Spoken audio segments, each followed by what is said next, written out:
ismaqal iyo daawasho wanaagsan waa markaan qodobadii ugu xiisaha badnaa Soomaaliya iyo caalamka. Qodobada aad ku daawan doontaan waxaa ka mid ah Axmed Madoobe oo ka hadlay xildhibaanada cusub ee Jubbaland loogu dhawaaqay, Puntland oo warqad ka soo saartay xildhibaanada cusub ee Jubbaland looga dhawaaqay, Aadan Barre oo ka hadlay tallaabadii Soomaaliya ka dhankeed uu qaaday, naafada magaalada Muqdisho oo ka cabanaysa saameynta uu ku yeeshay qaraxii dowladda hoose, Puntland maxay ka dhahday wararka faafay in xeebaheeda lagu adoonsan jiray ajaanib u dhalatay dalka Kenya iyo Thailand. qodobadaas iyo qodobo kale ayaad ku daawan doontaan hadduu ay beedmo. markaani u diyaar garooba qodobadaas oo intaasi ka faahfaahsan.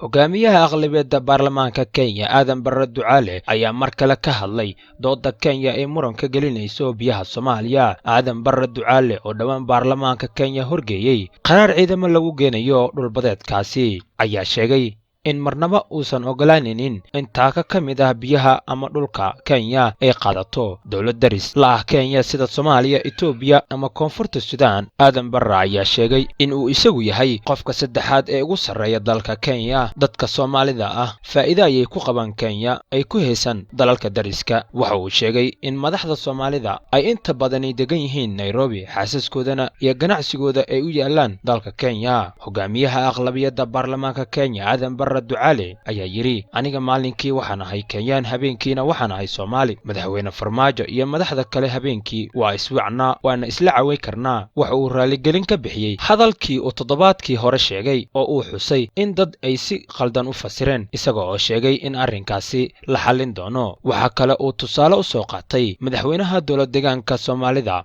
Mustafa Maxamed Cagjar ama madaxweynaha Jabuuti Ismaaciil Cumar Geele oo uu sheegay in maalintii ay u dhasheen dalkooda habeenkiina ay Soomaali yihiin. waxaanay annaka iyo dowladda Soomaaliya isma qoomi karno, isma gafi karno. marka horta waa inuu raadiyo xal. asaga iyo madaxweyne Farmaajo labada dowlad waa inay arrinkan xal ku dhameeyaan. sida ay BBC-da u sheegtay, qaar ka mid ah naafada dhibaatooyinka dhanka amniga iyo tacadiyo kale ayay kala kulmaan Muqdisho kadib qaraxii xarunta dowladda hoose ee gobolka Banaadir. qaraxaasi waxaa ku dhintay mas'uuliyiin uu ka mid yahay gudoomiyaha gobolka Banaadir Injineer Cabdiraxmaan Cumar Yariisow, allaha u naxariistee. dowladda ayaa baaritaan ay samaysay ku dhawaaqday in falkaasi ay fulisay haweeney aragga naafa ka ahayd oo ka shaqaynaysay xarunta maamulkaasi. dadka naafada ah ayaa hadda ka cabanaya in arrinkaasi ay horseeday in lala xiriiriyo falal dambiyeed noocaas ah, kadibna ay ku adkaato in shaqo la siiyo ama la aamin baxo. Yuusuf Sheekh Cali oo ah xoghayaha guud ee ururka naafada qaranka Soomaaliyeed ayaa BBC Soomaaliya la wadaagay qaar ka mid ah dhacdooyinka soo wajahay kadib weerarkaasi. waxaan idiin soo wacnay dhibaatooyin dadka naafada ah ka soo gaaray qaraxii 24kii bishii Julaay ilaa iyo hadda, waana tacdiyo xanuun badan oo dhacdadaasi xambaarsaneed, ayuu yiri Yuusuf. dowladdu waxay sheegtay in qaraxa uu ka dambeeyey qof naafo ah, balse naafada oo dhani looma ciqaabi karo arrinkaasi sida aan dadka caadiga ah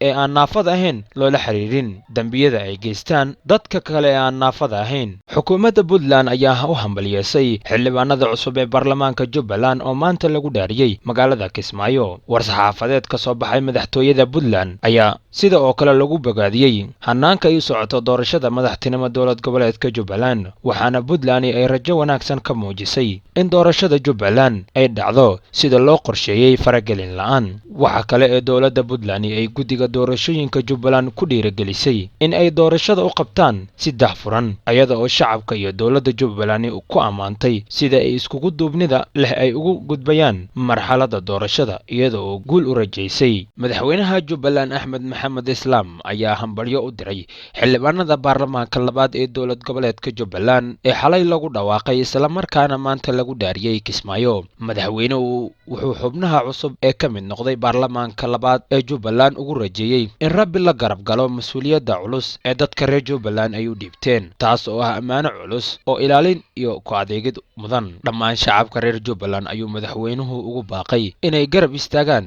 mid ka mid ah hay'adaha dawliga ah oo ay noqonayso markii labaad oo dib loo dhiso, taas oo wadada u xaaraysa qaybaha ka dhiman oo ay ku jirto doorashada guddoonka baarlamaanka iyo madaxweynaha. Axmed Madoobe wuxuu intaasi ku daray in ammaanka iyo midnimada la adkeeyo oo shacabka reer Jubbaland badani ay wadajir kaga gudbaan maalmaha doorashooyinka taas oo raad qurux badani u noqonayso dimuqraadiyadda iyo dowladda Jubbaland. wasiirka kalluumaysiga ee kheyraadka badda Puntland Faarax Maxamuud Xawaash oo warbaahinta kula hadlay Garowe ayaa wuxuuna faahfaahin ka bixiyay shaqaalaha ajaanib oo siyaabo kala duwan looga dhoofiyay magaalooyinka Garowe iyo Boosaaso xilli ay muddooyinkii dambe ay warbaahintu qoraysay in adoonsi lagu geystay xeebaha Puntland. wasiir Xawaash ayaa beeniyay in shaqaalahaasi hab adoonsi ah ay ugu sugnaayeen Puntland wuxuuna tilmaamay in si iskooda ay u dalbadeen in dib loogu celisho dalalka Kenya iyo Thailand oo hore uga yimaadeen.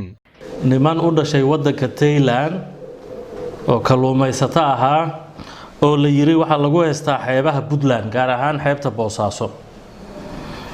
arrintaas waxaan halkan ku cadeynaynaa inaysan sida loo sheegay aysan jirin shaqaale ajnabiya oo u dhashay Thailand ama Kenya oo xoog loogu haystay xeebaha Puntland gaar ahaan Boosaaso. shaqaalaha Thailand-ka waxay ahaayeen 18 shaqaale ah. markab nin ganacsato ah ayay ka shaqaynayeen. nin ganacsato muwaadin oo reer Puntland markab uu leeyahay ayay ka shaqaynayeen. iyaga contract soo wada galay. shaqadii bay cabasho ka keeneen. waxay codsadeen in dalkoodii lagu celiyo. diyaarad baa loo booking gareeyay. arbacadii hore ayaana 14 ka mid la dhoofiyay Boosaaso. 4 kalena waa lagu daray diyaaradda qaadi weyday oo isla markii waxa jiray saasoo kale arrin ay saxaafadda qortay oo iyadana kala soo xiriiray shaqaale u dhashay waddanka Kenya oo kalluumaysato ah oo 13 shaqaale ah oo iyagana la yiri waxa lagu haystay xeebaha Puntland gaar ahaan Boosaaso iyaguna waxba kama jirin. sidoo kale nin ganacsato reer Puntland markab uu leeyahay ayay ka shaqaynayeen. waxay codsadeen in waddankoodii lagu celiyo duruufo jira ogood. shaqadu dadku waa ku wada hadli karaan. shaqaaluhu xaq buu leeyahay. markii naloo soo sheegay waan la xiriirnay muwaadinkii ganacsadaha ahaa. si sharaf leh ayuu noogala shaqeeyay. xeebta Binna ayuu ka soo dejiyay. 2 gaari baa la soo saaray. Garowe iyaguna laga dhoofiyay. ma jiri karto haddaba shaqaale ajnabiya oo xoog loogu heesan karo ama qasab loogu heesan karo xeebaha Puntland ama magaalooyinka Puntland. 10 sano ka hor ayaa ugu dambeysay wax burcadbadeed iyo wax la yiraahday wax la xiriira. waxaan u mahad celinaynaa ganacsatada reer Puntland ee sida sharafta leh noogala shaqeeyay in nimankaas ay dhoofiyaan iyagoo waaraysiyan la yeelanay iyagoo qirtay in xuquuqdoodii ay wada heleen mushaharaadkoodii kulli ayna qanacsan yihiin iyagoo ay ka timi inay noqdaan oo dalkoodii dib ugu noqdaan.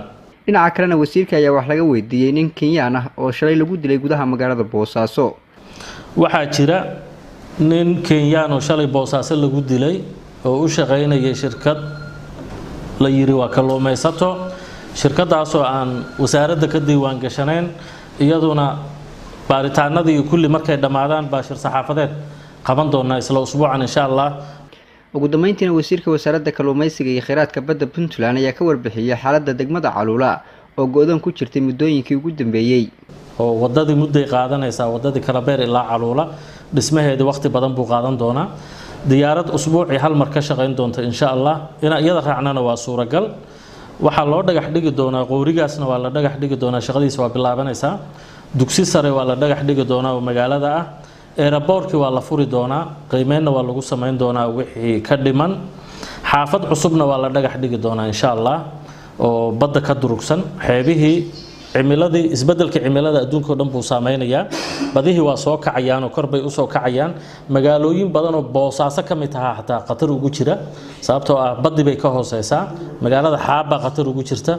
qiimeyn weyn baa wadnaa iyo guddigii marine engineerska anagoo isticmaalayna bal xeebihii Puntland inaan qiimeyn ku sameyno si looga hortagi karo musiibadii ka dhacday Caluula oo kale inaysan magaalooyin kale wax u geysan.